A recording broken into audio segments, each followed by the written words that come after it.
Hello viewers, welcome back to cooking for you. আজকের পর্বে বাঁধাকপির পাকোড়া করে দেখাবো।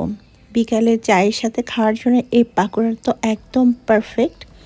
যে কেউ এটা পছন্দ করবে, আর এত বেশি মুচমুচে হয় যে খেতে ভীষণ মজা লাগে।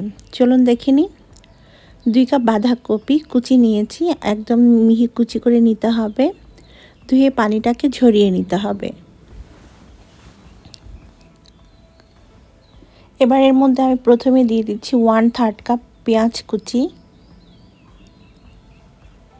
2 থেকে 3 টেবিল চামচ ধনে পাতা কুচি, কাঁচামরিচ কুচি দিয়ে দিচ্ছি 2 টেবিল চামচ, তবে এটা আপনারা নিজের স্বাদ মতো অ্যাড করতে পারবেন। এবার আমি দিয়ে দিব আরও কিছু মশলা, দিয়ে দিচ্ছি 1/2 টিস্পুন লাল মরিচের গুঁড়া, গার্লিক পাউডার দিয়ে দিচ্ছি 1/2 টিস্পুন, এটা না থাকলে আপনারা রসুন কুচি দিতে পারেন 1 চা চামচ পরিমাণ, গরম মশলার গুঁড়া দিলাম 1/2 টিস্পুনের মতো, ভাজা জিরার গুঁড়া 1/2 টিস্পুন, 1/4 টিস্পুন দিয়ে দিচ্ছি আমি হলুদ, এটা খুব সামান্যই দিতে হবে হলুদের গুঁড়াটা, আর জিঞ্জার পাউডার বা আদা কুচি দিয়ে দিবেন 1/2 টিস্পুনের মতো, স্বাদ মতো লবণ। সব ভালোভাবে হাত দিয়ে মিশিয়ে নিতে হবে যেন সবজিগুলো একটু নরম হয়ে আসে।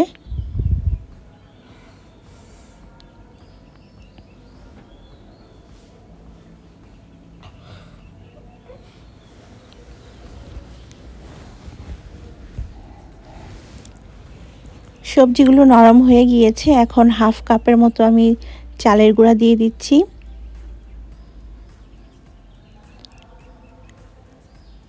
সম্পূর্ণ চালের গুঁড়া দিয়ে আমি বাঁধাকপির সাথে মিশিয়ে নিয়েছি। এবার দিলাম 1/2 কাপের মতো বেসন।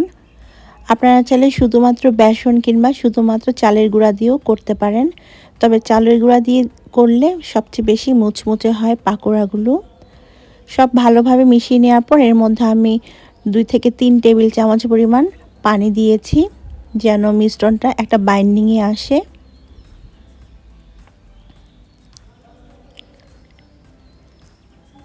যখন আপনি হাতে নিয়ে দেখবেন যে পাকোড়ার শেপ দিতে পারছেন, তখন বুঝতে হবে পাকোড়ার মিশ্রণটা তৈরি হয়ে গিয়েছে। এই যে দেখুন, আমি কিন্তু পাকোড়ার শেপ দিতে পারছি। আমাদের বাঁধাকপির পাকোড়ার মিশ্রণ তৈরি। এখন আমরা ভাজতে চুলায় চলে যাব। যদি পানির পরিমাণ একটু কম মনে হয় তাহলে আরও কিছুটা পানি অ্যাড করে মিশ্রণটাকে তৈরি করে নিতে পারবেন। ভাজার জন্য তেলটাকে ভালোভাবে গরম করে নিয়েছি। এখন নিজেদের পছন্দ মতো সাইজে পাকোড়ার মিশ্রণ তেলের মধ্যে দিতে হবে। আমি মিডিয়াম সাইজ করে বানাচ্ছি। চুলার আঁচটা মিডিয়ামে রেখে আমরা এগুলোকে লালচে কালার করে ভাজবো। এক এক ব্যাচ ভাজতে আপনার 6 থেকে 7 মিনিটের মতো লাগতে পারে সময়।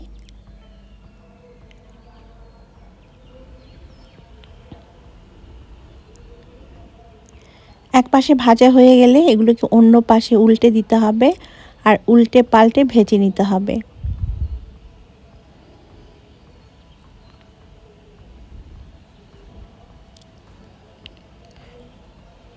তো আমি উল্টে পাল্টে লালচে কালার করে এগুলোকে ভেজে নিব। প্রায় 5-6 মিনিট ভাজার পর খুব সুন্দর একটা লালচে কালার চলে এসেছে দেখুন। এখন তেল থেকে তুলে একটা কিচেন টিস্যুর মধ্যে নিয়ে নিতে হবে।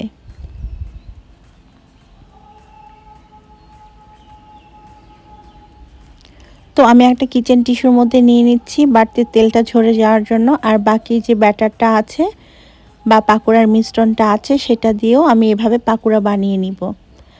এই ছিল আমার আজকের রেসিপি, দারুণ মুচমুচে বাঁধাকপির পাকোড়া। আশা করছি আপনাদের আমার আজকের রেসিপিটি ভালো লেগেছে। ভালো লাগলে আমার চ্যানেলটিকে সাবস্ক্রাইব করে আমার পাশে থাকবেন। সবাই ভালো থাকবেন। আজকের মতো বিদায়। আল্লাহ হাফেজ।